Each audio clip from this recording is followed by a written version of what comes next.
तो आइए स्टूडेंट्स, आज हम देखने वाले हैं टीलोफेज इस cell cycle and cell division की एनसीईआरटी सीरीज़ में। देखिए, इसमें क्या कह रहा है, at the beginning of the final stage की शुरुआत में किसी karyokinesis telophase the chromosome that have the reach their respective poles decondense and lose their individuality. तो ये बात कर रहा है कि जो हमारे क्रोमोसोम थे टीलोफेज में, क्या होता है, जो ये क्रोमोसोम हैं वो क्या करते हैं, जब टीलोफेज में मूव करते हैं, मान लीजिए ये दूसरा स्ट्रक्चर है, इसमें मूव कर चुके हैं टीलोफेज में, ये अपनी इंडिविजुअलिटी, ये इंडिविजुअल एक क्रोमोसोम है, ये क्या करेगा, अपनी इंडिविजुअलिटी लूज कर देगा। मतलब ये समझ लीजिए कोई दवा की तरह एक स्ट्रक्चर हो गया, इसको डाल दीजिए पानी में, ये अपने आप घुल जाएगा। उसी तरह होता है कि क्रोमोसोम का जो स्ट्रक्चर होता है वो डिज़ोल्व हो जाएगा। डिज़ोल्व होने के बाद कुछ ऐसी फॉर्म करेगा। देखिए ये रंगीन सा जो स्ट्रक्चर दिख रहा है, कुछ ऐसी फॉर्म करेगा, और इसके बाहर क्या आ जाएगा, इन्वेलप आ जाएगा, यानी कि एक न्यूक्लियर मेम्ब्रेन भी आ जाएगी। ये आगे की लाइन में एनसीईआरटी में है। देखिए यहाँ पे कह रहा है कि beginning of the final stage of karyokinesis, ये कब शुरू होता है, ये जब हमारी कैरियोकाइनेसिस की फाइनल स्टेज चलने लगती है, यानी कि जब कैरियोकाइनेसिस एंड की तरफ जाने लगता है, तब हमारा टीलोफेज शुरू होता है।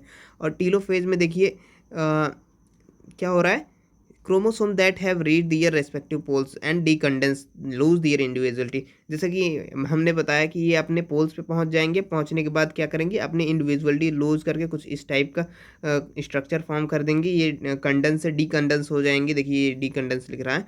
And the individual chromosome can no longer be seen. और देखिए इंडिविजुअल जो हमारा क्रोमोसोम है वो ज़्यादा देर तक दिखने वाला नहीं है, वो अपनी इंडिविजुअलिटी लूज कर देगा।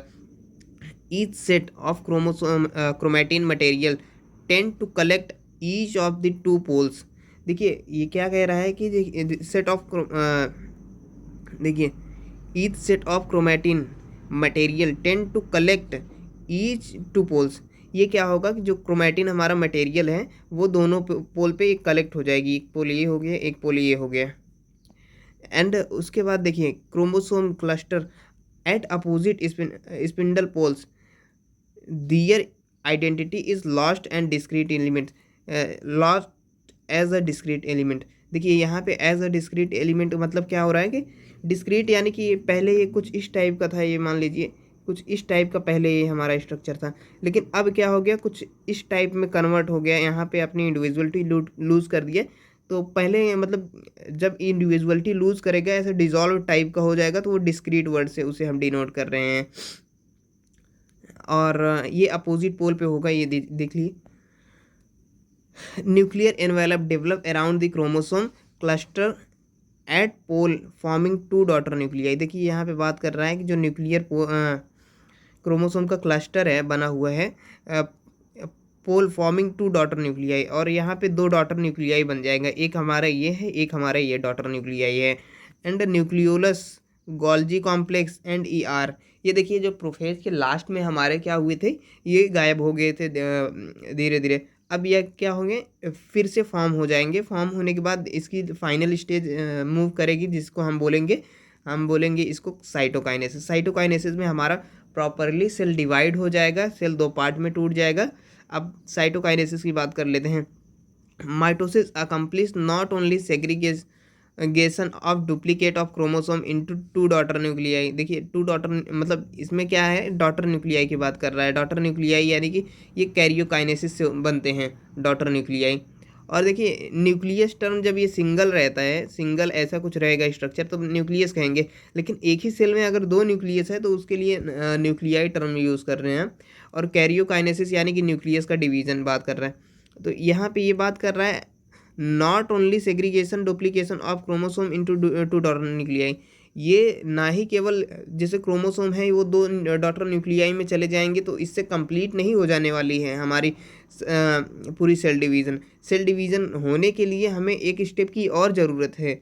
वो स्टेप कौन सा होने वाला है, हमारा साइटोकाइनेसिस। साइटोकाइनेसिस में क्या होगा कि हमारा साइटोप्लाज्म भी डिवाइड होगा। देखिए but the cell itself is divided into two daughter cells by the separation of cytoplasm. देखिए यहाँ कह रहा है कि सेल जो है वो दो डॉटर सेल्स में डिवाइड होने वाला है।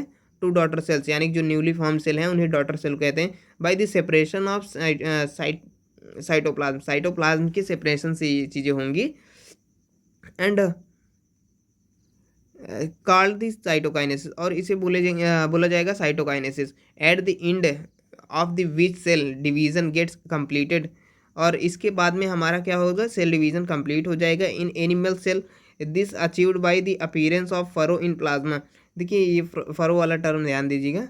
फरो क्या होता है हमारा, देखिए यहाँ पे ये जो डिपेंस, पहले तो कुछ ऐसा टाइप का सेल था हमारा, जब उसमें कुछ चीज़ें चल रही थी, वो धीरे धीरे क्या हो रहा है, ऐसा थोड़ा गोल टाइप का स्ट्रक्चर फॉर्म कर रहा है, गोल टाइप का, और यहाँ पे गड्ढा बना जा रहा है। देखिए ये थोड़ा डीप होता चला जा रहा है ना गड्ढे की तरह, तो ये क्या करेगा, धीरे धीरे और डीप हो जाएगा।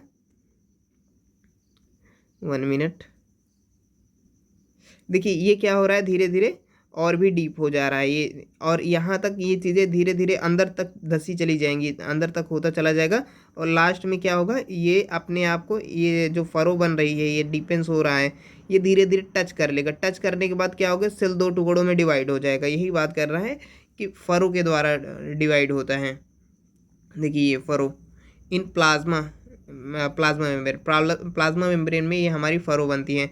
फरो इज ग्रेजुअली डिपेंस, ये धीरे धीरे हमारी डिपेंस होती चली जाएगी, gradually deepens, and ultimately join the centre cell cytoplasm into 2 part. देखिए क्या हो रहा है कि ये धीरे धीरे डिपेंस होती चली जाएगी, और ये सेंटर को ज्वाइन कर लेगी। सेंटर ज्वाइन करने के बाद ये साइटोप्लाज्म हमारा क्या होगा, 2 पार्ट में डिवाइड हो जाएगा। Plant cell however encloses by the relative, देखिए यहाँ पे प्लांट सेल के लिए कह रहा है कि रिलेटिवली इनएक्सटेंसिबल, जो हमारे इनएक्सटेंसिबल, देखिए एक्सटेंसिबल क्या होता है, जो चीज़ें एक्सटेंड कर सके, अपने आप को फैला सकें या सिकुड़ सके, तो वो एक्सटेंसिबल हो जाता है। इनएक्सटेंसिबल मतलब जो चीज़ें हार्ड हों उसको हमें ताना खींचा ना जा सके, यानी कि उसे हम एक्सटेंड ना कर पाएँ, तो वो बात कह रहा है। इनक्लोज बाय इनक्लोज, और वो क्या होता है, हमारी बाहर की लेयर होती है जिसे हम सेल वॉल कहते हैं। सेल वॉल,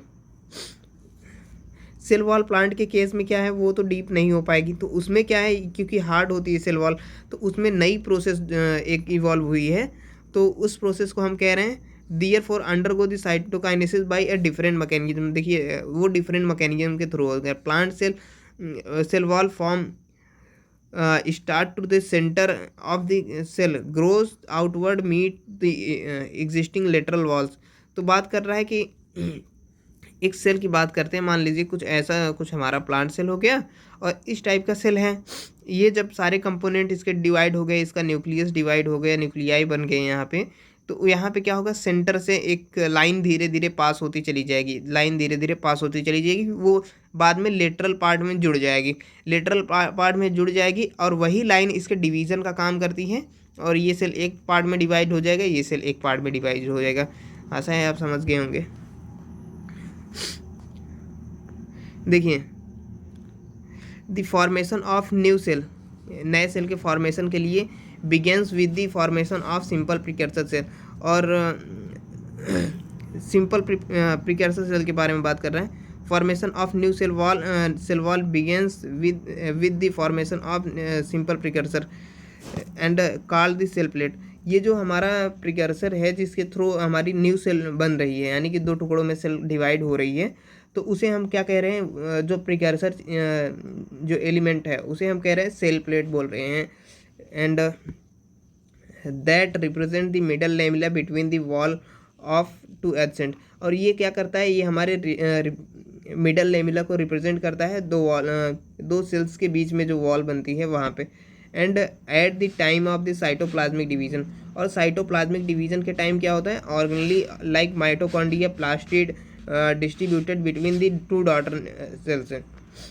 ये देखिए माइटोकॉन्ड्रिया यहाँ पे बात कर रहा है, या प्लास्टिड्स हो गए हमारा, या मान लीजिए अदर कंपोनेंट हो गए, बॉडी में जो इनकल्सन बॉडीज़ वगैरह रहती हैं, ये अदर कंपोनेंट हो गए, ये भी हमारे क्या होंगे, 2 डॉटर सेल्स में डिवाइड हो जाएंगे, क्योंकि जब तक कंपोनेंट नहीं डिवाइड होंगे सेल का डिवीज़न का कोई मतलब नहीं निकलने वाला है, क्योंकि कंपोनेंट से ही पूरा सेल का वर्क होता है। In some organisms karyokinesis is not followed by cytokinesis, और देखिए कुछ ऑर्गेनिजम्स की बात कर रहा है, उसमें क्या होता है, कैरियोकाइनेसिस के बाद साइटोकाइनेसिस होती नहीं है, and result of which multinucleated condition arises leading to formation of syncytium. Syncytium क्या होती है कि उसमें हमारा जो है न्यूक्लियस तो डिवाइड हो जाता है, बट हमारा साइटोप्लाज्म नहीं डिवाइड होता है, मल्टी न्यूक्लिएटेड कंडीशन आ जाती है, उसे हम सिनसाइटियम कहते हैं। और ये देखिए ये कहाँ पे पाया जाता है, ये हमारा कोकोनट का लिक्विड इंडोस्पर्म हो गया, यानी कि कोकोनट की बात कर लेते हैं। कोकोनट में जो हमारा लिक्विड इंडोस्पर्म होगा पानी की तरह, तो वो उसमें मल्टी न्यूक्लिएटेड कंडीशन हमारी पाई जाएगी। आइए बात कर लेते हैं हम significant of mitosis. Significant of mitosis में ज़्यादा कुछ है नहीं, ये जो चीज़ें हमने पढ़ी उसी के बारे में इंफॉर्मेशन दे रहा है और थोड़ी चीज़ें बताएगा। माइटोसिस और equational division is usually restricted to diploid only. देखिए ये बात कर रहा है usually restricted to diploid cells only, and however in some lower plants some social insects haploid cell also divided by mitosis. यहाँ पे क्या कह रहा है, कुछ टाइप के जो हमारे सोशल इंसेक्ट्स हैं, जैसे मेल हनी बी की बात हमने की थी, एंड सम लोअर प्लांट्स, कुछ लोअर प्लांट्स में ये क्या होता है, हैप्लॉइड सेल में भी होती है माइटोसिस। ये हमारे क्या किस में होता था, ये हमारे मेनली डिप्लॉयड सेल में जो सोमैटिक सेल हैं उसमें माइटोसिस की प्रोसेस होती थी। अगर यहीं पे हम डिप्लॉयड सोमैटिक सेल्स की जगह हम बात करने लगे हैप्लॉइड सेल्स की, तो हैप्लॉइड सेल्स में भी होगा वो कुछ टाइप के, जो कि हमारे होंगे कुछ लोअर प्लांट्स के और कुछ सोशल इंसेक्ट के, लाइक मेल हनी बी में पीछे एग्जांपल दिया था। It is very essential to understand the significant of this division in life of organism. देखिए ये क्या कह रहा है कि इट इज़ वेरी इसेंशियल, ये बहुत ही इसेंशियल प्रोसेस है, understand the significant of division, इसके डिवीज़न का सिग्निफिकेंट यानी कि मतलब जानना in the life of organisms, की ऑर्गेनिजम्स की लाइफ में डिवीज़न का क्या महत्व है, ये कितनी ज़रूरी है और ये कैसे होती है, इसकी प्रोसेस क्या है, ये जानना बहुत ही ज़रूरी है। Are you aware some examples where you have studied about the haploid and diploid insect. आप जानते होंगे कुछ ऐसे एग्जांपल जहाँ पे आपने पढ़ा होगा डिप्लॉयड और हैप्लॉइड इंसेक्ट के बारे में, इनके सेल्स के बारे में। And mitosis usually result the production of diploid daughter cells with the identical genetic compartment. देखिए यहाँ पे जेनेटिक कम्प्लीमेंट की बात कर रहे हैं कि ये आइडेंटिकल होते हैं, डिप्लॉयड डॉटर सेल जो होते हैं। यहाँ पे देखिए result in production of diploid daughter cell with identical genetic component. जो हमारे पेरेंटल सेल से डॉटर सेल बनते हैं वो क्या होने चाहिए, वो माइटोसिस के थ्रू जो डिवाइड होंगे वो जेनेटिकली सेम होंगे, जेनेटिकली भी सेम होंगे, मॉर्फोलॉजिकली भी सेम ही होने वाले हैं। तो इसकी बात कर रहे हैं, देखिए आइडेंटिकल जेनेटिक कम्प्लीमेंट और उसके बाद the grow the multi cellular organisms is due to mitosis. और यहाँ पे बात हो रही है कि जो मल्टी सेलुलर ऑर्गेनिजम्स हैं हमारे, वो क्या हो गए, मल्टी सेलुलर ऑर्गेनिजम्स, ये माइटोसिस के थ्रू ही इवॉल्व हो रहे हैं। इतनी बड़ी बॉडी सिंगल सेल से फॉर्म हो जा रही है, माइटोसिस का ही ये की आधार है। And cell growth result in disturbing the ratio between the nucleus and cytoplasm. ये कह रहा है कि सेल ग्रो क्यों होता है कि न्यूक्लियस अपॉन साइटोप्लाज्मिक रेशियो जो होता है न्यूक्लियस और इसका, तो वो क्या होता है, वो पहले डिस्टर्ब हो जाता है। डिस्टर्ब होने के बाद वो अपने आप को मेन मोड में लाने के लिए वो डिवीज़न करता है। देखिए कैसे होता है कि एक सेल अगर ग्रोथ करती जा रही है, मान लीजिए उसका ये शेप उसकी ये शेप हो गई और उसमें क्या है, इतना बड़ा सा न्यूक्लियस हो गया और वो क्या हो आपस में ग्रोथ कर गई, ये इतनी बड़ी हो गई सेल मान लीजिए, और उसका न्यूक्लियस क्या है, न्यूक्लियस में ग्रोथ नहीं हो रही है, तो ये इसका cytoplasm nucleus upon cytoplasm ratio जो है वो चेंज हो गया। और यहाँ पे कुछ ज़्यादा ही चेंज हो गया न्यूक्लियस अपॉन साइटोप्लाज्मिक रेशियो, क्योंकि न्यूक्लियस छोटा है और साइटोप्लाज्म बड़ा है, तो यहाँ पे और छोटा हो गया न्यूक्लियस अपॉन साइटोप्लाज्मिक रेशियो, और यहाँ पे बड़ा है। तो ये अपने आप को मतलब इसी फॉर्म में लाने के लिए, क्योंकि ये ग्रोथ करती जाएगी बढ़ती जाएगी तो उसका कुछ सेंस नहीं निकलने वाला है, इस फॉर्म में लाने के लिए फर्दर डिवाइड करेगी, और डिवाइड करने के बाद दो पार्ट में ये टूटेगी, और दो पार्ट में टूटेगी, इसका जो न्यूक्लियस अपॉन साइटोप्लाज्मिक रेशियो होगा वो पिछली सेल के बराबर आ जाएगा। तो ये अपने आप को एक हिसाब से मेंटेन कर रही है अपने प्रीवियस शेप में, तो इसकी बात यहाँ पे हो रही है। Therefore becomes essential for the dividing to restore the nucleo cytoplasmic ratio. और ये अपने जो न्यूक्लियो साइटोप्लाज्मिक रेशियो है इसको रीस्टोर करने के लिए काफ़ी इसेंशियल प्रोसेस है और ये होनी चाहिए। देखिए, a very significant contribution of mitosis is cell repair. देखिए ये माइटोसिस क्या करती है, ये सेल रिपेयर का भी काम करती है, क्योंकि एक सेल में इंजरी हो गई तो वो अपने दो पार्ट में टूट गई और उसका रिप्लेसमेंट मतलब उसके काम का कोई नई सेल कर रही, तो ये रिपेयर सेल की रिपेयरिंग के लिए भी हो गया। And this cell of upper layer of epidermis. देखिए यहाँ पे कहाँ कहाँ ये डिवीज़न कंटिन्यू रहता है। एपिडर्मिस जो स्किन की एपिडर्मिस होती है, cell lining of the gut and blood cells being constantly replaced. ये क्या होता है कि यहाँ पे हमेशा माइटोसिस होती रहती है और पुरानी सेल्स हमेशा क्या होती हैं, ये रिप्लेस होती रहती है। जैसे आरबीसी का देखिए लाइफ स्पान काफ़ी कम है, उसकी लाइफ टाइम काफ़ी कम है, तो आरबीसी में क्या होता है, ये प्रोसेस कंटिन्यू रहती है। देखिए माइटोटिक डिवीज़न इन मेरिस्टेमेटिक टिश्यू। हम मेरिस्टेमेटिक टिश्यू की जब बात करते हैं, यहाँ पे माइटोटिक डिवीज़न होता रहता है प्लांट में, एपिकल एंड लेटरल कैम्बियम। और एपिकल कैम्बियम की बात करते हैं क्योंकि प्लांट देखिए थ्रू आउट अपने लाइफ भर वो बढ़ता रहता है, वो अपनी ग्रोथ करता रहता है, और उसमें एपिकल हो या लेटरल हो, दोनों चीज़ों में वो ग्रोथ करता रहता है। And result the continuous grow of the plant through their life. और प्लांट में क्या होता है कि ये अपनी पूरी लाइफ में ग्रोथ ही करता रहता है, तो इसका रिजल्ट क्या होने वाला है, माइटोसिस इसका रिजल्ट है, यानी ग्रोथ करने का कारण इसका माइटोसिस है, जिसे कहते हैं सेल डिवीज़न एक्चुअल। उसके बाद हम नेक्स्ट पार्ट में हम डील करेंगे मियोसिस को, क्योंकि ये लंबा भी हो जाएगा, तो यहीं पे स्टॉप करते हैं। तो कोई भी डाउट हो आप कमेंट में डाल सकते हैं, मैं उसे ज़रूर बताऊंगा आपको। Thank you for watching.